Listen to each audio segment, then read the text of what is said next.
So our passage this morning is Genesis 37, 1 through 28. It's a very long passage, but just hang tight with me, okay?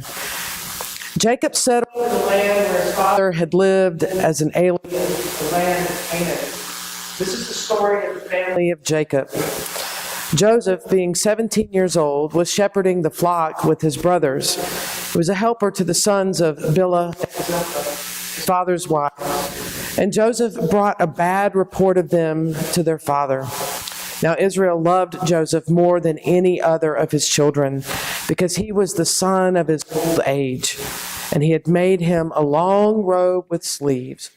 But when the brothers saw that their father loved him more than all his brothers, they hated him and could not speak peaceably to him. Once Joseph had a dream.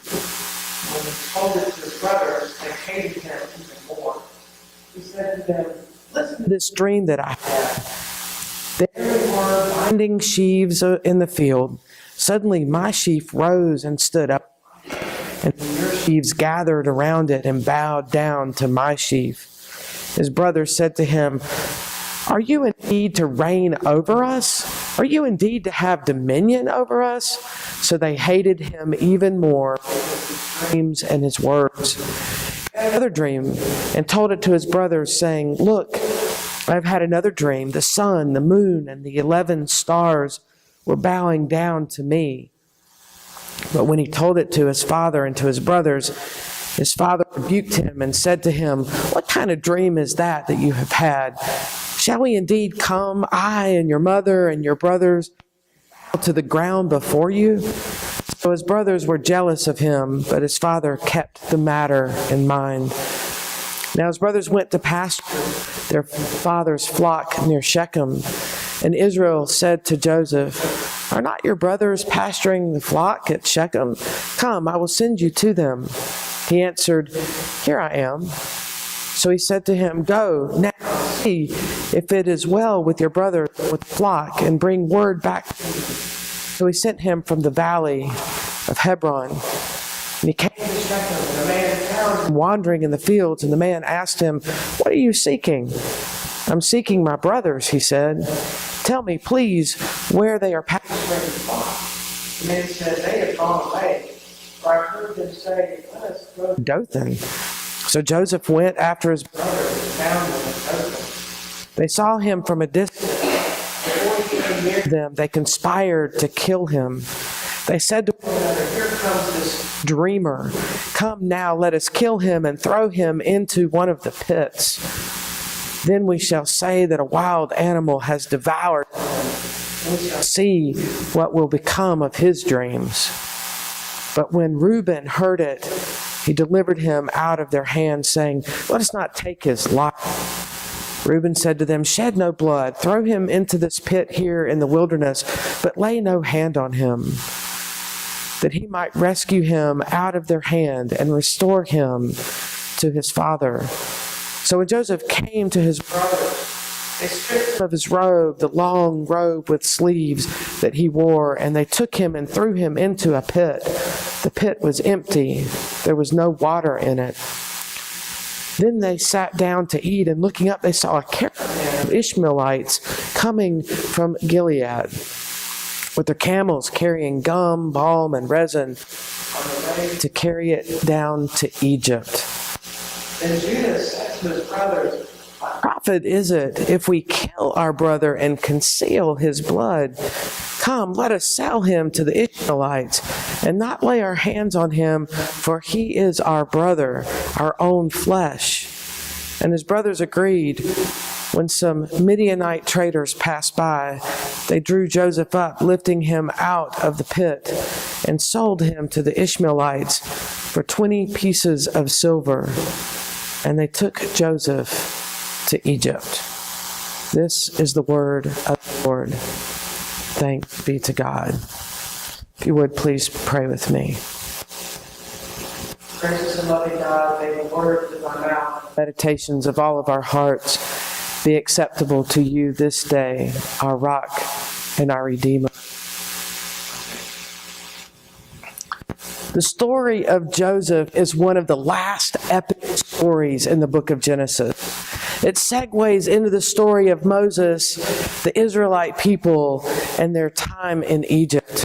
The selling of Joseph into slavery suggests an arbitrary act until Joseph becomes the central figure in saving thousands during a massive famine. At the beginning of Joseph's story, however, we don't know that everything is going to work out okay for Joseph and his family. Like most good novels, we are horrified at the behavior of the brothers. We expect them to get caught in the lie, and we want justice. When we seldom ask ourselves, though, if Joseph's journey into slavery was necessary for his personal growth and development. That's an interesting question, isn't it? Was it necessary for his personal growth and development? The beginning of our tale, Joseph is acting like a brat. Notice that he's 17 years old and still tattling on his brothers. A 10-year-old exhibit tattling behavior, but by the time a boy turns 17, he is considered a man, and tattling is no longer acceptable. Isn't there this code, right, between brothers that you just don't rat your brother out, especially when you're 17 years old? It's, no, man, I've got your back. It's okay. Don't worry about it. I'm not going to tell on you. If you had a sibling, would you have tattled on them if you were 17 years old?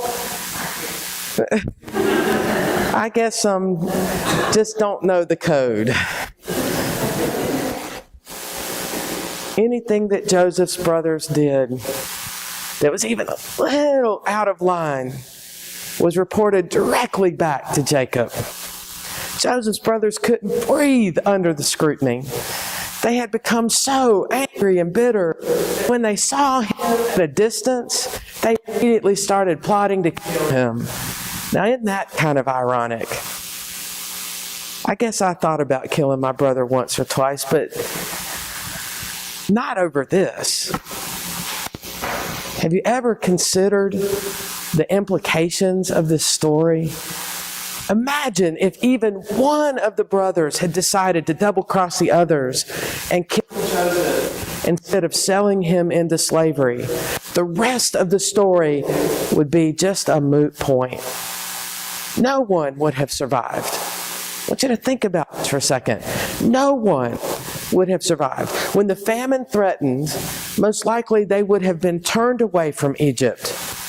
Let's imagine, though, for just a second, that Jacob and his sons were given food during the famine, but without the aid of Joseph. As soon as the famine was over, they would have been asked to vacate the premises. By eliminating Joseph from the story, it changes everything we know about the Israelite people. The identity of the Israelite people is not formed, nor are they emancipated from Egypt. Without Joseph, the Exodus never happens. There are so many aspects of the Israelites' identity that hinge on their time in the desert that by removing Joseph from the story, it changes everything. What we are left with is no temple, no Ark of the Covenant, no 10 Commandments, no law. The covenant that God made with Abraham becomes null and void. What makes this story more interesting is that you don't know whether to cheer for Joseph or betray him. This conundrum is exactly why God's choice in Joseph defies logic. Why choose the youngest of 12 sons to be the overachiever? Why elevate the youngest son to prominence when it is usually the eldest who is the most esteemed? There are so many why questions and absolutely no way for us to know the answers. The writers of this story, though, wanted its readers to struggle with God's choice. The story of Joseph intimates that God chooses our path, and we have little to say in the matter. If we look at the story of Joseph and follow its trajectory, it only makes sense if you believe that God ordains all of us for a particular purpose and for a particular time. The bigger picture only comes into focus several hundred years after the death of Joseph. When we read the story of Exodus, Joseph was chosen 400 plus years they're in Egypt. Think about that. He was chosen by his brothers. He was chosen by the traders who bought him. He was chosen by to work in the king's court. He was chosen by the king to interpret dreams and to manage the storehouses. He was chosen by God to be in the right place at the right time so that his kinfolk would be fed and offered land upon which the Israelites proffered. I've wrestled with this story for years because I don't like the implication that God chooses our path. I want to believe that in everything I have a choice. What if all of our actions are preordained? How would that even work? I rarely know what I want for dinner, but God supposedly knows every meal I'm going to eat throughout my lifetime. That sounds crazy to me. But in the ancient world, everything was dependent on the gods. The seasons, weather, crops, fertility, every facet of life was controlled by the gods. They saw the world differently than we do, as an extension of the heavenly realm and frequently the playground of the gods. Humans were convinced that gods interacted with humanity in much the same way aristocracy might interact with plebeians. They knew it was happening, but they didn't necessarily have proof. They also didn't want to guess wrong because the gods could rain down on the people a bucket of destruction. The gods were seen as sadistic in some cases, enjoying the chaos they brought to the lives of humans. The threat of death or horrible afflictions was enough to keep people in line. The problem with this kind of scenario today is that we know too much, or we think we know too much. But I'm still humbled by the fact that I don't know God. I was talking to a Pennsylvania friend Friday. She shared with me that she now believes that the reason she has experienced so many difficult moments in her life is because she needed to learn to be compassionate toward others. Is it possible to be compassionate toward others if we've never experienced difficulties in our lives? Was this the ultimate lesson that Joseph needed to learn? After all, we're talking about the 17-year-old brat. You know, prior to being sold into slavery, he lived a spoiled, privileged life. After he was sold into slavery, his life was dramatically altered. Instead of being bitter toward his brothers, though, he found compassion. Instead of sending them away with nothing, he made a way for them to prosper. He ended up using his gift to better his position, seen as self-serving perhaps, but ultimately it provided him with the platform to serve his family. I have to admit that the more I wrestle with this passage, the more it makes me step back and think about the big picture, the bigger scope of life. Too often we're so focused on what is right in front of us, just the minute little tiny bit. It only is after the fact that we're able to pull out far enough that we can see that this influenced this, and this influenced this, and this influenced this, until finally we arrive at something that has completely transformed us. I think that's why we get that phrase, hindsight is 20/20. You know, looking back, we can see it, but in the moment, we are clueless. Imagine what Joseph was thinking when his brothers tossed him in the pit. I mean, I can't imagine being tossed in the pit. Did he have one of those moments where his life sort of flashed before his eyes? Did he think he was going to die in the pit? Did he cry out and yell for help? Did he plead with his brothers? A lot in the story that's missing. And then what did he think was going through his mind when his brother said, "Oh, look, here's some Ishmaelites. Let's sell him into slavery. Let's sell him like the goods they have on the back of their wagon. We don't care what they do with him. Let's make money off of him." What do you think he felt then?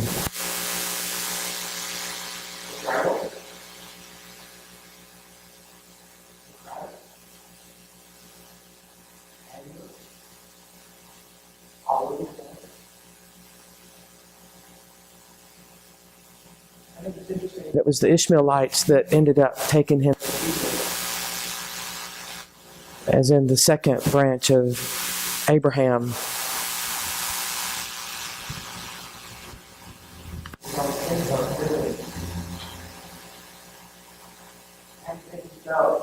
Egypt, and they threw him in a jail cell. He's no longer living cushy life on the farm.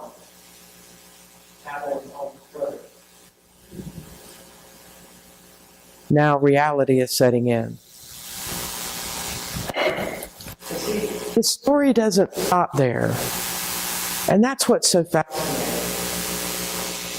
I think it's going to end at this point. I mean, how much more bad can happen to him?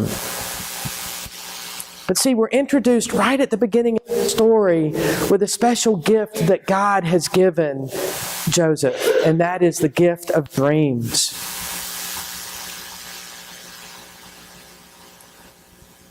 His brothers don't like the dreams because of what they suggest.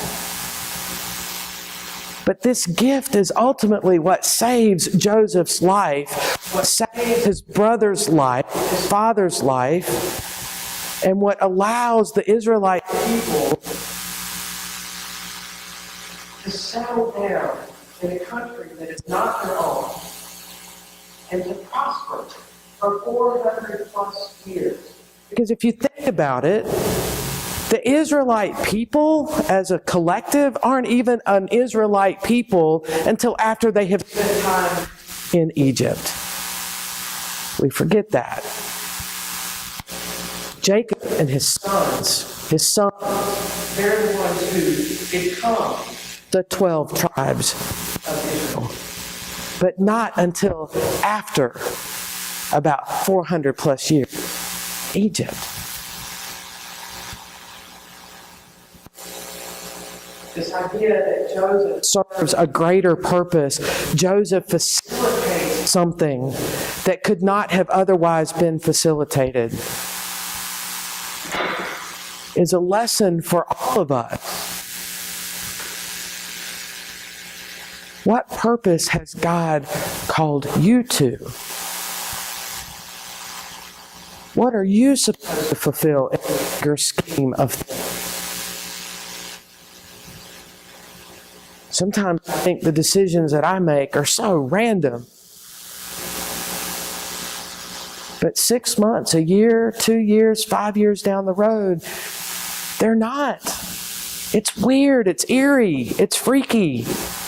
Like, how does that work? That I'm making a choice, but somehow maybe God knows what choice I'm going to make? I haven't figured all that stuff out, y'all. I'll be honest with you. That's one of those big theological conundrums that I have not been able to tackle. It's tough. But what it tells me, just like what Sonia's saying, is that God is my anchor. That there's something about being in the presence of God, about worshiping God, about loving God, that keeps me anchored. It keeps me grounded. And even though my choices might seem random, God is holding up somehow, some way, the bigger aspects of life at all.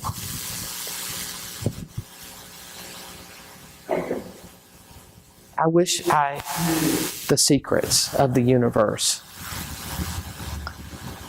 on the one hand. And then I'm very grateful I don't on the other. What a responsibility.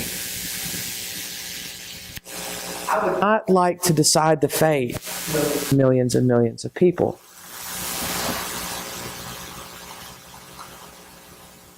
And yet somehow it feels like, just a little bit, that God is in charge in ways that we can't even begin to comprehend.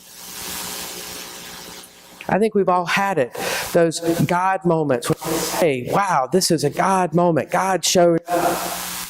God was here. God was present. This could not have been orchestrated any other way than God aligning certain things and making them happen.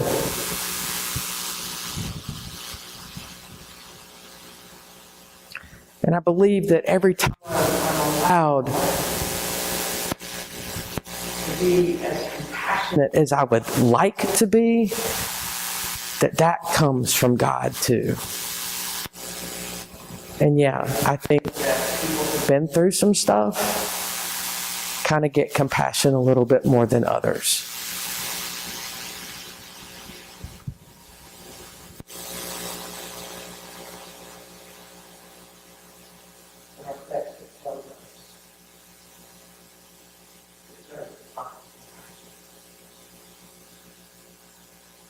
He didn't have compassion beforehand. He didn't understand the concept. So maybe my friend from Pennsylvania's right.